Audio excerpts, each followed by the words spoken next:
What is up, 7-3 fans? Welcome back to the 7-3 Garage. Brandon and Frankie here today on this beautiful Sunday morning. We're going to be installing a new part. If you guys follow me on Instagram, I did a little, what is that, IGTV, whatever the heck that is. Yeah. Little video on the new product. So if you're here because of that, awesome. If you guys do not follow me on Instagram, at 97_PSD, you can check that out. So I'm going to hand the camera over to Frank. He's going to film me, and I'm going to show you guys what we have going on. So, new product. If you guys have seen the market lately, Banks has come out with a new differential cover. This is what's going to be going on my truck. I believe this is from like 1978 to 2020. Sterling 10.25 and 10.5 inch rear ends for F-Series pickup trucks. Awesome product here. Just going to show you guys a few things that it comes with. All these parts we're actually talking about are super nice. This is the fill plug.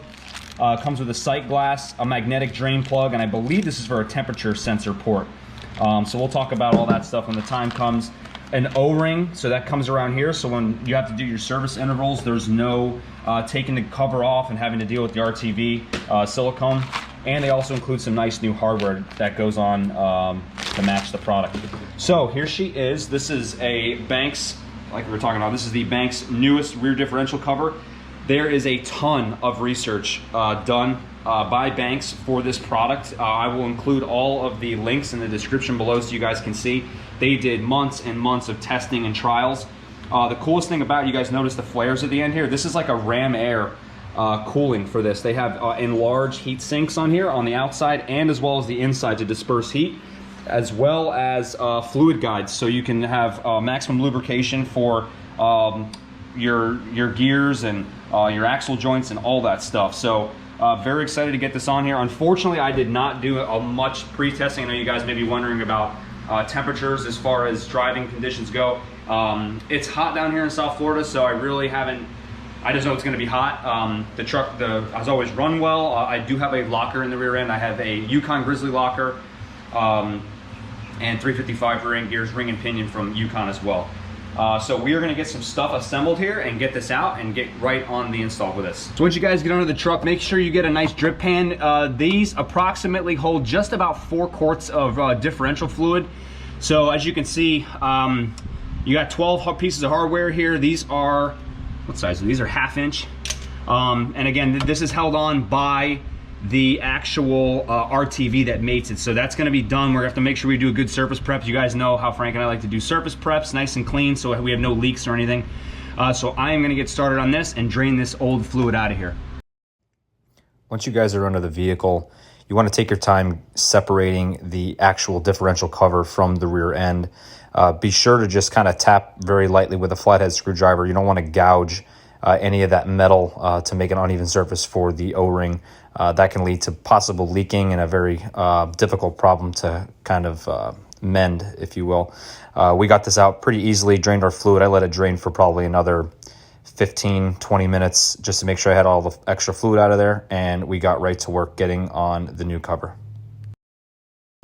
So once you get all the RTV off here, we want to clean up that mating surface. Frank did a good job here. We use just a flat razor knife and some brake clean is usually the best. Try to spray the brake clean onto a rag and not get it into the actual pumpkin itself, just to not have any other thing in there but the fluid. Another tip here for the rear ends on these trucks, and I'm sure with other models, there's like pockets, if you will, at the bottom here where the fluid is, and it kind of sits. That's where a lot of your metal or bearing material can kind of settle, so you want to kind of use a rag, have a nice drip pan underneath, and kind of remove all that fluid out from under there. So we're all set, everything looks pretty good in here. I'm going to give it one last look over, and we are going to install the new cover and get ready to put the fluid in. Alright, so Frank got us all set up here. The O-ring is nice and seated well. The instructions, you kind of have to scan a little QR code from Banks. But on the instructions it says to make sure you use a little oil or gear oil on here. We ended up not needing to use it. We kind of just press it in place. If it's too long, they advise you not to cut it. We're not going to be cutting O-rings and stuff like that. So for Frank, it ended up going in pretty nice. We got our sight glass installed. I'm doing my best not to drop this before I put it on the truck here. We have our sight glass installed, which will tell us our fluid level, so there's no real guessing. And then we also have, I believe, I think this is for a, what did we say, a temp sensor or something? If you guys had a sensor for a gauge. And then we have our drain plug installed, which has a magnet on it and is O-ring. So the O-ringed plugs you really don't have to kill, you just kind of make them snug, and the O-ring does the job in sealing. So I'm going to get into the truck and we are going to get this installed. One last thing here, Pretty nice at Banks. They also include some Permatex blue thread locker, so we're going to be putting that on as well with the new hardware. All right, so we are going to get after that.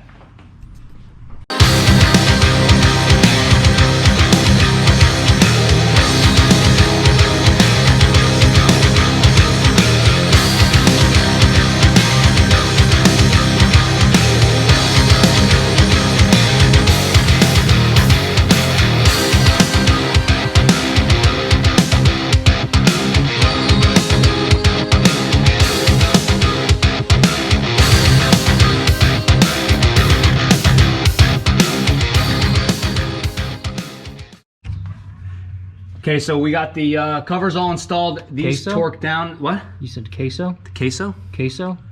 I like queso. Queso or okay so? Okay, so if we're talking queso, we'll talk about that later because I might want to get some queso later. All right.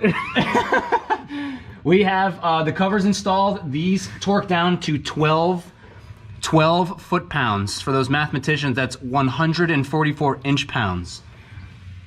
Making sure that's correct. Good. So we are all torqued up here. It's not that tight because that O-ring seals on that mating surface. We're going to be doing Royal Purple Synthetic Oil Max Gear. This has the friction modifier. We're doing a 75 W90 weight. This is good for axles that have limited slip, locker, spools, things like that. So this is going to be good. The angle, if you guys haven't seen, Amsoil makes those new bagged fluid. I think there's a few other companies. Royal Purple, I don't know yet. If you guys know, let me know. But if you do not have one of the easy fill bags that can kind of get in this spot, a squeeze bottle with a tube on here works just as well. So we are going to fill this thing up. And it's 3.75 quarts or until you see it reach the sight glass. So here we go. Squeeze this in. Let me see if I can get over here with this. My worst nightmare is the front of that tube coming off and spraying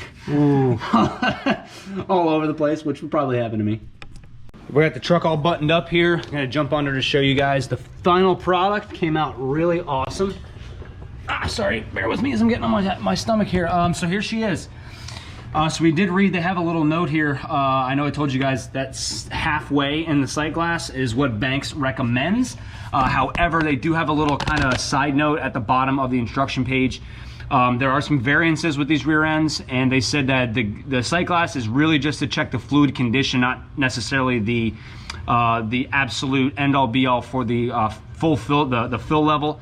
So we did the manufacturer's recommended amount of fluid in the rear end, and the sight glass is full, so that has no real bearing on the actual fluid volume that's in the rear end.